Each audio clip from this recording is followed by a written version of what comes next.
Show me the money. That's the command from the state's two top legislators. House Speaker Bob DeLeo and Senate President Stanley Rosenberg are looking for an annual raise of $45,000, bringing their total compensation up to $142,000 a year.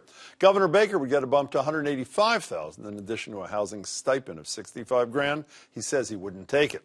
In fact, all legislators would get some increase, the amount depending on their committee appointments. Other constitutional officers and judges would also get raises. Rosenberg thinks the public will find all of these justified. Fair-minded people will consider the fact that the stipends for the presiding officers have not changed for 33 years. Who works for the same amount 33 years later? The Boston Globe cost 25 cents a day 33 years ago. It's now $2 a day. Obviously, costs go up, and they ought to be reflected in people's salaries as well. Now, we talked to some of those fair-minded people today and couldn't find anyone who wholeheartedly supports this idea.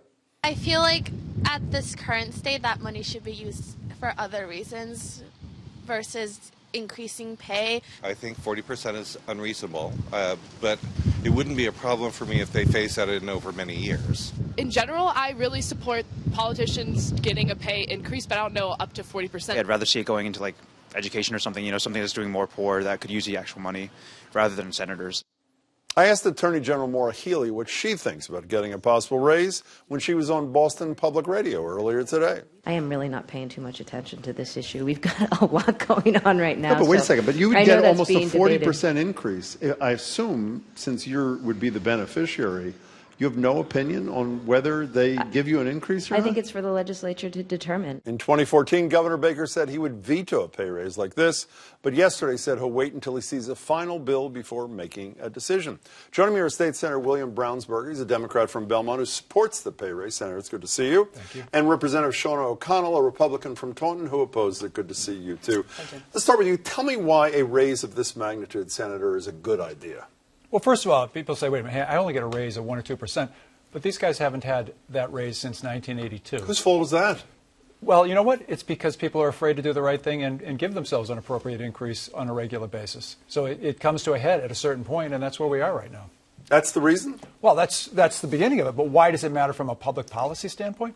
Hey, these are serious jobs. You want people to compete for these jobs, and you don't want these guys under financial strain. When you're talking about the legislative leaders, you don't want them under financial strain any more than you want a police officer walking the beat under financial strain. It's very important to... And they wouldn't take any outside income if this would happen, correct? That's important Leaders, to acknowledge, that part of this package is that none of these guys can accept outside income from this day forward. Where's the senator wrong, Representative? Well, the only ones that can't accept anything outside are the Senate President and the Speaker. Mm-hmm. So everyone else and the can other still constitutional have another, offices. Right, that's correct. But everyone else can still have another job. Yeah. But, look, I don't think anyone that works in the legislature that is a representative or senator is struggling to put food on their table or get health care for their families.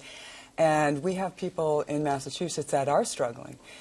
We have a budget deficit right now. And the first thing that we go in and do, the very first session we have, is to vote on a substantial pay raise. And that's not, I don't think that's the work that people want to see. How much would you get under this thing?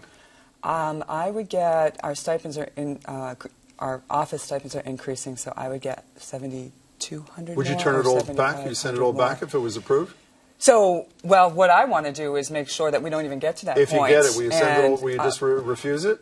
You know what I'll do? Right now, I don't take per diems. I'm not part of the pension system. I wouldn't let the legislature keep it because I don't want them to waste it. So I think I could do some good things with it. You know, the representative raised an issue. I'm sure a lot of people out there. Governor Baker cut, what, 98 or some $1 million from the budget. A lot of issues that are affecting people in need, poor people, et cetera. Yeah. There's a deficit and that sort of stuff. I understand this is $1 million, a couple of $1 million, and you add in the judges, maybe another 4 or 5 or 6 or 7 or some small potatoes in a $40 billion budget. But symbolically, even if it's been 33 years, it really feels wrong, doesn't it? You know, I get that. I get that. You know, it's not comfortable. But at the end of the day, I really think it's the right thing to do.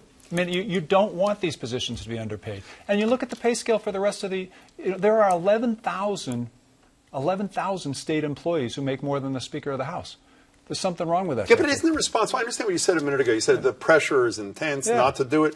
But, you know, what kind of leader lets the pressure cause them to say, I'm not going to give myself an increase for 33 years. If they had just said, I'll take a percent a year, 2% a year, nobody would have screamed. They'd be at these levels, if not more, and we wouldn't even be talking about this thing. It's really their own fault, no? Well, fair enough. So what do we do now? Nothing? What do we not fix it? Well, here's what the I'll package... tell you what you do for starters. You gave a minimum wage increase to $8 an hour people, a one-year increase of 12%. How about 12% for starters? No, I mean, I think... Leaders are getting 40%, Senator. We're not going to keep voting. You're not going to do this every year, because every year you're going to have the same politics. You're phasing it in for minimum wage. Why don't you phase it in for the leaders in the legislature? I would be fine to accelerate it for minimum wage. But they're not doing that.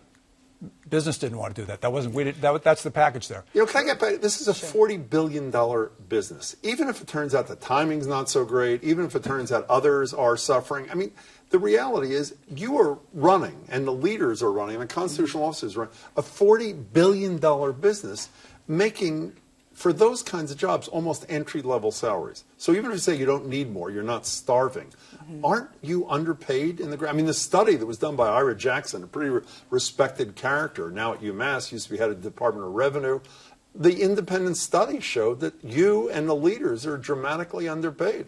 Well, if you look at what legislators and legislatures make across the country, we're pretty competitive with the rest of them. We're pretty high up there. And, you know, people are forgetting in this conversation, we just got a 4% increase about 3 weeks ago. So pay has gone up. It's just that these stipends have not gone up. And they were pretty high to begin with. And I think they were high because the pay was low. But do you think one of the reasons, I mean, I don't know what the numbers are. I had them a couple of weeks ago. The number of you and your colleagues who run unopposed is astronomical and I think horrific. And this has nothing to do with you. No. One of the reasons is you have a pretty important job with pretty serious responsibility for not a huge amount of money. So isn't part of this not only reward you for what you do, but to attract people who otherwise might not apply, no? I think the bigger reason is that there's no term limits, and it's very difficult to run against an incumbent. It's very hard to raise money to run against an incumbent. So I think that would be a very effective way of getting more turnover and getting better people in there. And I think it's a little bit condescending to say just because you're not a high earner right now that you couldn't be qualified for this job and do this job. I think there are plenty of people that could and that would. And this just isn't the right way to start the year. If you look at the process, there was a rushed hearing last Thursday, the day before the inauguration. But there was a hearing. A 1 hour, last minute, rushed hearing. And it's true, Will. I was there. And now, right, we had 2 days notice. They had this report for 2 years. And they have the hearing How just about 5 that? days 2 years, before. What a coincidence. The Patriots are playing. No, Donald look, Trump is a 24/7 second. story. This came out. They couldn't do it last year because you actually did have a real budget deficit of $1.5 billion. That was for real, not a 9C adjustment that was doubtful in the case of this one. That was a real. You couldn't do it last year. And the right time to do it is at the beginning of the year, as you're setting things up before people have positions. They're not voting on particular If that is right, things. one final thing, the thing I don't understand at all, Yeah. there's a preamble to this that basically says the raise starts immediately, as opposed to 90 days from now, which would be the ordinary situation. Cynical people like me believe that's because of some anti-tax or anti-government organization wants to try to repeal on the ballot.